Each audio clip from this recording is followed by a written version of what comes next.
Muy buenas noches, estimados televidentes. Muchas gracias por permitirnos entrar a sus hogares.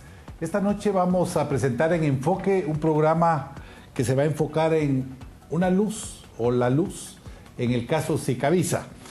Tal vez quisiera hacer un breve comentario de inicio en el sentido de por qué este caso ha tenido una atención mediática tan importante desde julio de 2011, cuando se da la noticia, porque algunas personas me han preguntado, incluso diciéndome que tiene más cobertura mediática que otros casos. Hubo un comentario también del arzobispo metropolitano en este sentido, y creo que son válidos los comentarios y las opiniones, pero también es importante saber lo que ha sucedido. Creo que en el caso Sicavisa se dieron varias circunstancias que generaron un interés mediático muy grande. En primer lugar, estaba relacionado a un tema y a una problemática muy fuerte en Guatemala, la violencia intrafamiliar, que genera también la creación de un grupo que a través de redes sociales, a través de un movimiento social, comenzó a presionar a los medios de comunicación, el grupo Voces por Cristina.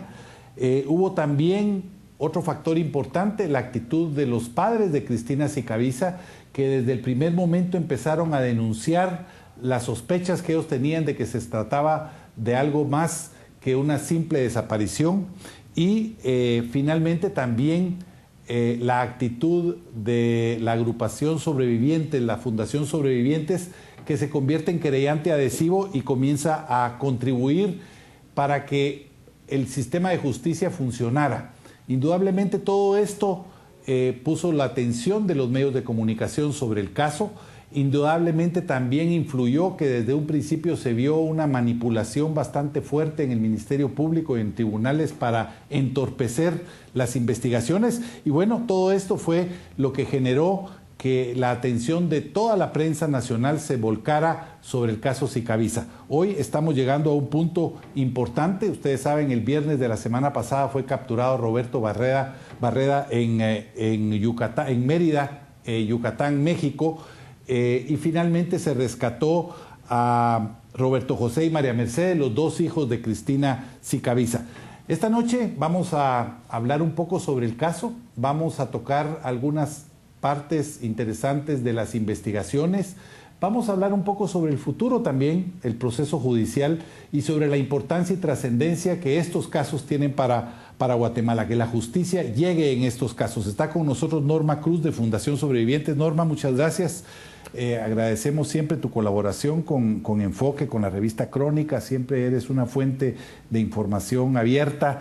Yo no quisiera entrarle mucho. Obviamente la prensa, sobre todo la prensa escrita y la televisada, han dado con amplitud todos los detalles sobre la captura, pero tal vez la parte interesante, si pudiéramos hacer un pequeño resumen de cómo se logra la captura de Roberto Barreda, cómo se le ubica finalmente en México después de casi un poco más de 2 años de estarlo buscando. Mira, así muy concretamente, fue un ciudadano mexicano el que se comunica 2 veces. La primera vez es el 17 de octubre, él llama al PBX de la Fundación, pide hablar conmigo, y bueno, él me dice que a través de un medio de comunicación televisiva había visto el reportaje sobre el caso, que lo había conmovido mucho y que él tenía información verdadera, fidedigna, sobre el paradero de los niños y de Roberto.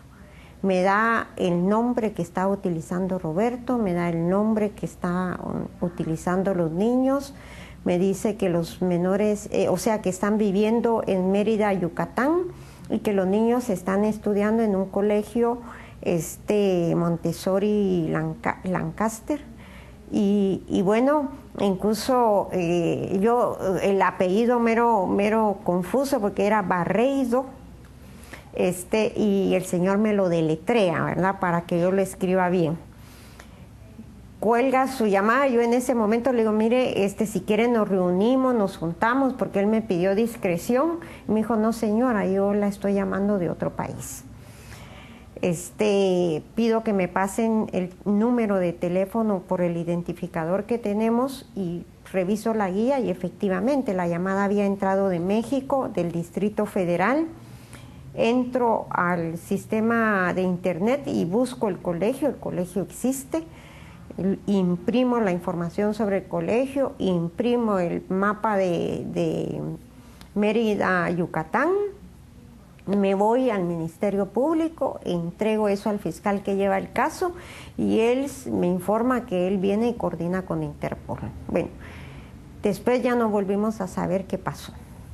El día martes, a eso de las 11:37, vuelve a entrar una llamada telefónica.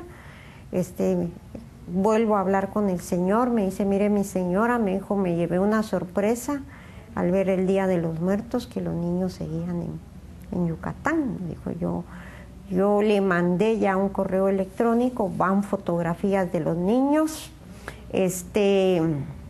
son recientes, son de ese día. Yo no sé si usted tomó mal algún dato y por eso no hicieron nada. Y yo pues le expliqué que lamentablemente no era tan fácil con las autoridades. Entonces él me dice, bueno, ahí van las fotos. Yo abusando de su generosidad, le digo, mire, disculpe mi señor, usted no tiene la dirección de donde ellos viven. Me dice el señor, sí la tengo, pero no me quiero comprometer mucho, doña Norma. Y yo le digo, yo empiezo a llorar, Gonzalo, e inmediatamente yo solté en llanto. Y le digo, por el amor de Dios, por la Virgen de Guadalupe, ayúdenme, denme la información de dónde ellos viven. Dios y la Virgen se lo van a pagar, yo no tengo cómo. Y mira, el señor se conmovió. Me dijo, señora, dentro de unos minutos le hago llegar la dirección y me la manda por correo electrónico. Cuando yo cuelgo la llamada, inmediatamente reenvío esas fotografías y eso al doctor lo llamo y le digo, mire doctor, revise su correo. Le mandé unas fotografías. Se lo mando a Susana y ambos me contestan, Susana llorando, ellos son. Claro. Entonces le digo al doctor, vámonos para el Ministerio Público, juntémonos por allá, le pongo un mensaje a la fiscal general, me dice, ella no te puedo atender ahorita, pero el fiscal Francisco Rivas te va a atender. Le entregamos todo a Francisco y entonces ya él me dice que el operativo se tiene que montar en coordinación Inteligencia de Guatemala a través de Gobernación e Inteligencia de México. Nos explica con el doctor, depositamos toda la confianza en Francisco, le dijimos, Francisco, vamos a confiar. Y bueno, nos fuimos con el doctor diciendo, no nos queda más que confiar en nuestras autoridades y que esta vez sí van a hacer lo que tienen que hacer con la prontitud que tienen que hacer. Es más, yo todavía le digo a Francisco, Francisco, por favor, hágamelo tan rápido como hicieron con Guayo Canoa. Y bueno, ahí está la historia. Ya ellos se coordinan esa tarde con DIGISI, ya se empiezan los contactos con México para verificar la información y es así como se logra. O sea, realmente te digo, dos elementos que aquí pesaron para encontrar a los niños y a Roberto. La cobertura mediática, que con todo y con lo que nos han criticado, pero si no fuera por esa cobertura mediática no hubiéramos llegado a muchas partes del mundo y no hubiéramos logrado encontrar en este país hermano a estos niños y a este señor que tienen que responder ante la justicia. Y segundo, esa actitud ciudadana de colaborar con la justicia, porque si este señor no hubiera tenido ese gesto de venir, llamar, imagínate llamar a otro país y brindar la información, no hubiéramos nunca, digamos, logrado dar con el paradero de los niños. Entonces son dos elementos que si se dieron allá en México, ¿por qué no se van a dar acá en Guatemala? Claro. Y que lo interesante es que se produce por un lado la captura, pero por otro lado se logra el rescate de los niños, que indudablemente cualquier psicólogo, cualquier psiquiatra podría decir que estaban corriendo riesgo emocional e incluso riesgo físico, pudieron haber corrido también peligro de un riesgo físico con la trayectoria de abusos que existía en la familia. Vamos a ir al primer corte comercial y volvemos inmediatamente con la segunda parte para hablar un poco sobre lo que sucede ahora, lo que está por venir, que es el juicio del caso Sicavisa.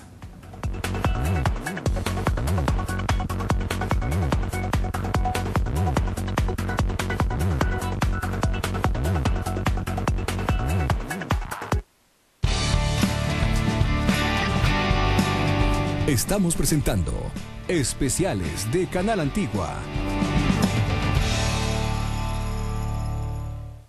No espere que le pregunte en esta entrevista cómo se ve usted en los próximos 5 años. Entonces déjeme mostrarle lo que yo he hecho en los últimos 5 años. Con permiso.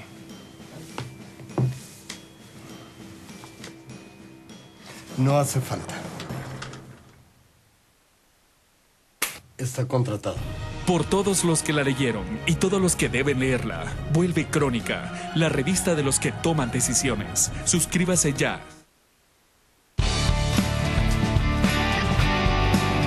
Estamos presentando Especiales de Canal Antigua.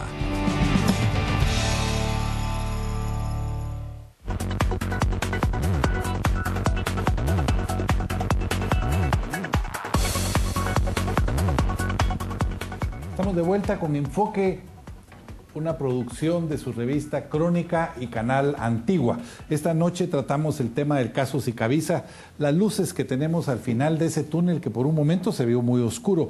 Yo quisiera preguntarte, Norma, tú tienes amplia experiencia en acompañar este tipo de procesos, porque no es ni de lejos el primer caso. ¿Cuál ha sido el momento más frustrante que se ha vivido a lo largo de este proceso? Y indudablemente el momento más feliz creo que haber sido el pasado fin de semana. Mira, yo creo que hay muchos momentos frustrantes. Uno fue, digamos, cuando intentamos evitar que Roberto sacara a los niños. Cuando activamos la alerta Alba Kenneth con toda la fe, la confianza en el sistema, y cuando venimos y nos enteramos que el sistema nos falla y que Roberto logró burlarlo y sacar a los niños. Ese fue un momento frustrante porque era algo ya que sabíamos que iba a pasar, era algo anunciado. Bueno, otro momento frustrante fue, digamos, cuando a doña Ofelia Beatriz, bueno, no se le ligan por los delitos y se le da una medida sustitutiva, ¿verdad? Porque habían suficientes elementos, ¿verdad? Ese es otro momento, digamos, por el simbolismo que eso tenía, ¿verdad? Y te quiero decir que hubieron muchos momentos en donde de veras a veces mantener el ánimo es bien difícil, ¿verdad? Por lo menos de esas jornadas de búsqueda del cuerpo de Cristina, ¿verdad?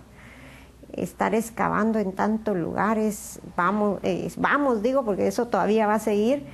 Llegamos a un lugar con la esperanza de que hoy sí es el día, incluso nos decimos con el fiscal, primero Dios, hoy es el día. Y llega el final de la jornada y regresamos sin nada. Ay, Gonzalo, yo eso no se lo deseo a nadie, eso no se lo deseo a nadie, ¿verdad?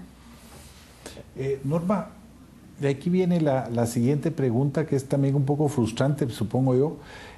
Bueno, ahora se capturó, pero el proceso, empezar el juicio, estará más o menos hasta 2015, según la información de cómo están las salas en los tribunales. Exactamente, así es, hasta el 2015. Mira, la verdad que para nosotros, te soy honesta, no nos frustra. ¿En qué aspecto? Que ya el sistema de justicia arrancó. Está caminando. Está caminando y esta maquinaria no la detiene nadie. Antes o después, pero la justicia va a llegar. Entonces yo creo que esa parte yo he aprendido. Yo a un principio, en mis primeros casos, yo lloraba y hacía pataletas. Hoy no, hoy ya sé yo que media vez alguien está ligado a proceso, así esté con medida sustitutiva, igual está prisionero en su propia casa, igual tiene las alas cortadas, igual tarde o temprano va a ir a parar a la cárcel. Entonces ya esa parte a mí no me angustia. Entonces yo creo que ahorita están las personas que están vinculadas a proceso. Yo sé que vamos a llegar a el debate oral y público. Han sido 2 años de intenso trabajo para armar la investigación.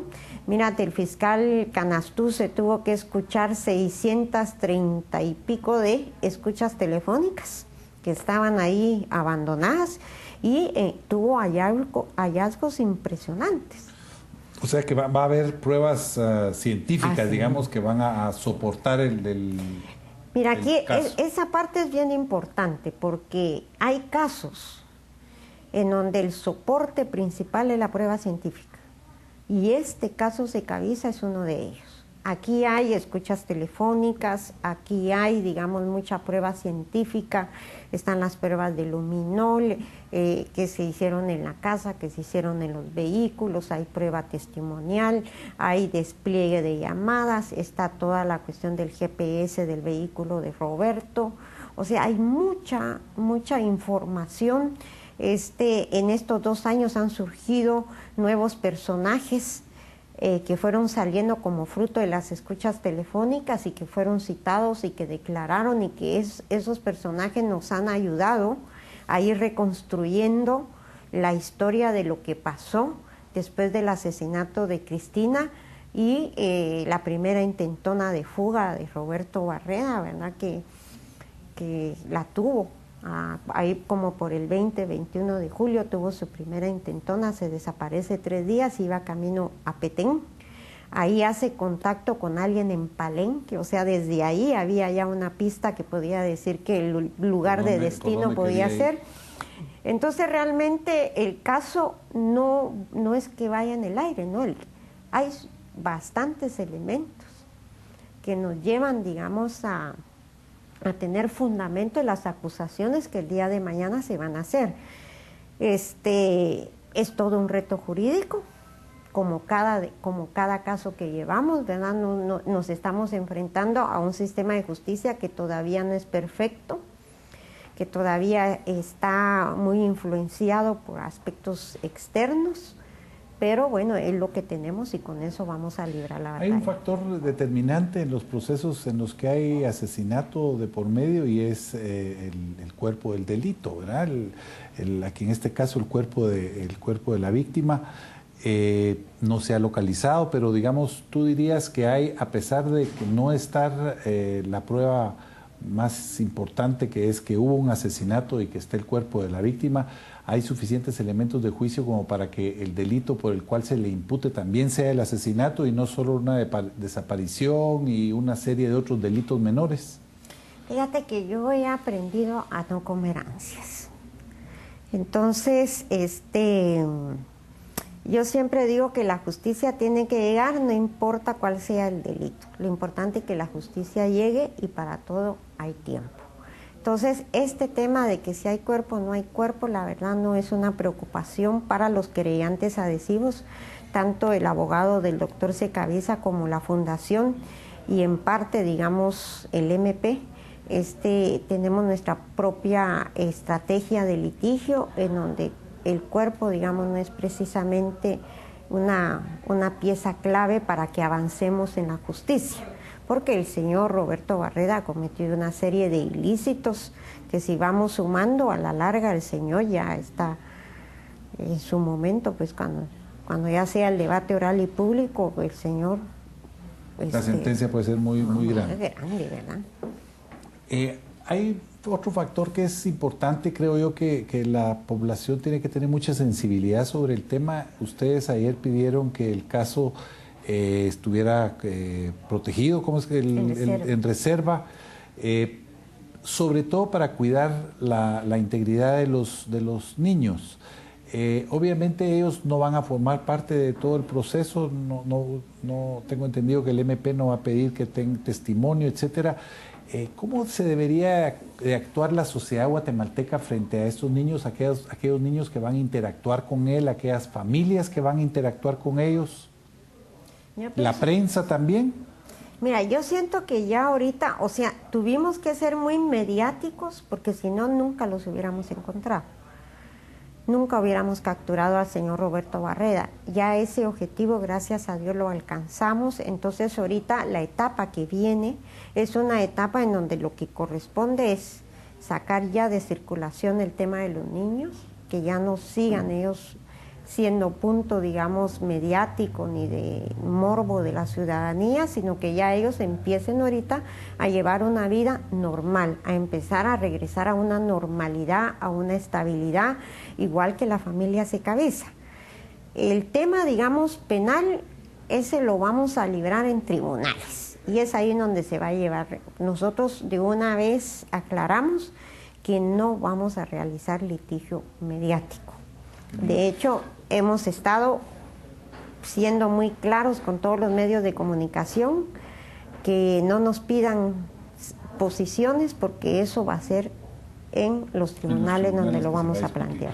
Vamos a ir al último corte comercial y volvemos con la parte final, con las conclusiones, pero también vamos a tratar algunos temas relacionados a la generalidad de casos y cómo se puede hacer frente a esa violencia intrafamiliar que existe y que es muy marcada en Guatemala. ¿Cómo podemos hacer para que la justicia también se dé en otros procesos, en otros casos, y que cómo los ciudadanos y las personas podemos involucrarnos o y debemos actuar en estas situaciones? Vamos al último corte comercial y volvemos con la parte final de este enfoque.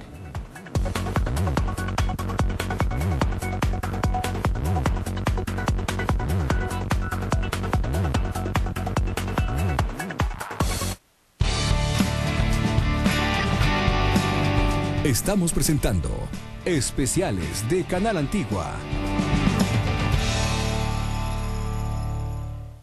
No espere que le pregunte en esta entrevista cómo se ve usted en los próximos 5 años. Entonces déjeme mostrarle lo que yo he hecho en los últimos 5 años. Con permiso.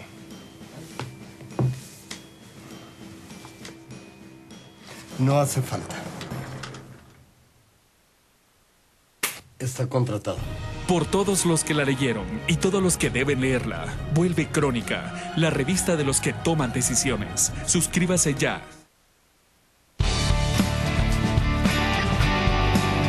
Estamos presentando Especiales de Canal Antigua.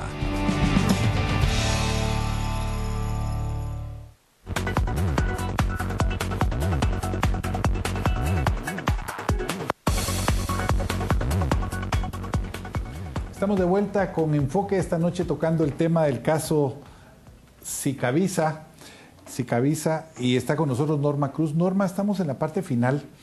Al principio del programa yo mencionaba que una de las razones por las cuales este caso había tenido bastante cobertura mediática era por supuesto por la participación e intervención de la Fundación, de Voces por Cristina, que creo yo que son factores determinantes, y de la propia familia, que son factores determinantes a la hora de impulsar las investigaciones y hacer que las, digamos, que las piezas de la justicia empiecen a caminar. Pero en Guatemala hay muchísimos casos como estos. Tú, incluso la Fundación, a eso se dedica básicamente. ¿Cuál crees tú que debería ser el mensaje para la ciudadanía? Porque creo que hay lecciones del caso Sicavisa que hemos aprendido y que podemos aprovechar como sociedad para el futuro. Mira, una lección que nos deja el caso Sicavisa, y que no es nuevo en Guatemala, pero lo perdimos durante la guerra, es el tema de la solidaridad, el de apoyarnos. Esa solidaridad que debe de haber entre nosotros cuando a alguien le pasa un desastre. Eso nos hace falta. O sea, casi siempre cuando se trata de un hecho de violencia nos alejamos y decimos yo me alejo porque no vaya a ser que era una forma de seguridad en la época de la guerra, ¿verdad? Exacto, y que hoy, créeme, se sigue dando esa práctica en lugar de acercarnos. Entonces ese es un tema que debemos de retomar, que ha sido positivo en el caso de Sicavisa. No solo ha estado la familia, porque hoy en Guatemala, créeme, la mayoría de víctimas no tiene familia. Entonces es bueno retomar esa solidaridad familiar, comunitaria, esa solidaridad, digamos, de compañeros de estudio, de compañeros de trabajo. Fue muy positivo el que ellas hicieran las movilizaciones el día domingo, porque eso permitía que hasta como paseo se tomara ir a la marcha. Participar también sin el problema laboral, digamos. Exactamente, entonces eso fue muy positivo, sin bloquear carreteras, o sea, era una forma, digamos, muy positiva y novedosa de hacer, digamos, esta dinámica. Por otro lado, romper el temor de salir en los medios de comunicación. La experiencia a nosotros nos ha demostrado que incluso cuando alguien sale en los medios de comunicación de forma continua, cuando está llevando un caso, eso le garantiza su seguridad. Son menos las probabilidades de que pueda ser víctima de una represalia. Nosotros lo hemos vivido. El caso Sicavisa no ha sido el único caso mediático. Tenemos el caso, la campaña de cunas vacías, en donde 3 madres humildes estuvieron años convocando a los medios de prensa nacional e internacional buscando a sus hijas, ¿verdad? Y para eso no se necesita dinero, para eso se necesita la voluntad de decir: aquí estoy, óiganme, escuchen lo que les tengo que decir. Entonces, esa es una parte, romper el miedo a los medios de comunicación. Segundo, digamos, yo siempre digo que tenemos que ser beligerantes también con el sistema de justicia. Es que si desde el primer día decimos: ¿para qué voy a denunciar si esto no camina? Desde ya me estoy dando por vencido. El valor de la denuncia también. El valor de la denuncia. Yo siempre he dicho, yo sé que no tenemos un sistema de justicia perfecto, pero yo sé que si a ese sistema de justicia le hacemos presión, el sistema va a funcionar, porque no le va a quedar otra que funcionar. Entonces, no se vale decir no denuncio porque no sirve. ¿Para qué? No, al contrario, denunciemos y llenemos el sistema, como hoy lo estamos haciendo, porque, Gonzalo, hoy ingresan más de 30,000 denuncias de violencia contra la mujer al Ministerio Público. No son 2 ni 3. Ese es un gran paso. Hoy se denuncian 4,000, 5,000 casos de violaciones a mujeres. Eso antes no se hacía, eso se escondía. ¿Qué quiere decir? Que ya empezamos a romper el silencio. Entonces tenemos que continuar fortaleciendo esa dinámica. Se dice que es revictimización. Yo te lo digo honestamente, las víctimas sienten necesidad de dar su testimonio. Y hasta hemos visto que el dar su testimonio las ayuda en su autoestima. ¿Por qué? Porque ellas están demostrando que lograron romper el silencio, romper el círculo de violencia, y que su testimonio puede servir a otras mujeres. Entonces yo creo que hay como muchos mitos ahí que la verdad que no es así. Yo he trabajado con cientos de víctimas. Todos los casos de la Fundación, ustedes ven que las mujeres dan su testimonio y ven cómo ese testimonio nos ha llevado a sensibilizar, nos ha llevado a informar, y los casos han tenido un final positivo. Al final las sentencias han sido con resultados positivos. Ahí está el caso de las hermanitas Zuruy, una mujer humilde de una comunidad, pero ese caso tuvo una cobertura mediática tremenda. Y ahí tenemos que hubo justicia.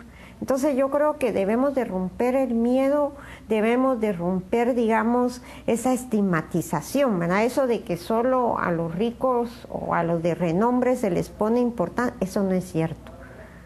Yo les puedo poner cientos de mujeres que han recibido justicia, y no precisamente porque tengan un nombre de alcurnia, sino porque ellas han luchado por alcanzar la justicia. Muchas gracias, Norma. Yo quisiera concluir este programa primero felicitando a la Fundación por todas las actividades que desarrollan, a la familia Sicavisa por el valor que han tenido precisamente de romper ese círculo y de demandar y exigir justicia, y a Voces por Cristina por haber creado un movimiento que ahora puede ser un buen ejemplo para Guatemala y para el resto de mujeres que puedan ser víctimas de la violencia. Estimados televidentes, estamos concluyendo un programa que creo yo que nos está mostrando claramente que un caso paradigmático como es el caso Sicavisa nos puede dejar muchas cosas positivas en medio de todo lo malo que tiene, indudablemente, y lo positivo es eso. En primer lugar, hacer un llamado a la ciudadanía guatemalteca para que denunciemos, por un lado, las violaciones, la violencia intrafamiliar, que por el otro lado se exija el cumplimiento de su función a las autoridades y al sistema de justicia, y que juntos podamos entonces sí empezar a cambiar este país. Muchas gracias a todos ustedes por su atención, que Dios bendiga a Guatemala y que Dios nos ayude a que la justicia en este país cada vez sea mejor. Muchas gracias, buenas noches, hasta el próximo martes a la misma hora.